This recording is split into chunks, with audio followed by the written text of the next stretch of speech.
உலகெங்கும் வராகமிகிரர் கருத்துப்படி ஆயுத பிரயோகங்கள் ஏற்பட்டு உலகம் முழுவதுமே வெப்பம் ஒரு 5 டிகிரி ஏறலாம், இல்லாட்டி குறையலாம், பனிப்பாறைகள் உருகலாம் என்பது போன்ற நிலைகளை காட்டிவிடும். அதாவது குரு ஒரு ஆண்டின் அரசனாக இருந்து அவர் அதிச்சாரத்தில் சென்று இந்த ருத்ர ஆண்டு வந்தார். 3 கண்டிஷன். இப்போ அவர் அதிச்சாரத்தில் போகிறார்.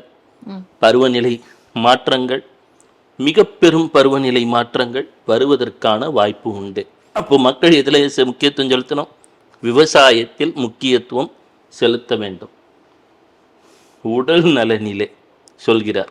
இது போன்ற ஒரு மழை, நம்ம தமிழில் ஒரு பழமொழி சொல்வோம், மகாலட்சுமி தங்கச்சி, அவளுடைய சகோதரி மூத்தவள்னுவோம். அது என்ன பொருள்னா, முதல் மழை பொழிகிறது, அதில் அந்த கெமிக்கல்ஸ் எல்லாம் அப்படி என்ன நச்சு இருக்கோ அதெல்லாம் வந்தாலும் இரண்டாவது மழை நல்ல ஒரு ஆரோக்கியத்தை தரும் என்பார்கள். ஆனால் உலகெங்குமே இந்த ஆயுத பிரயோகங்கள்லாம் நடக்கும் பொழுது இயற்கை மாசுபட துவங்கிவிடும். ஏதோ ஒரு 5000 கிலோமீட்டர் தள்ளி நடந்தாலும் உலகம் ஒரு சிறிய இது, எல்லா இடத்துலையும் அதோட மாறுதல்கள் தெரிய துவங்கும்.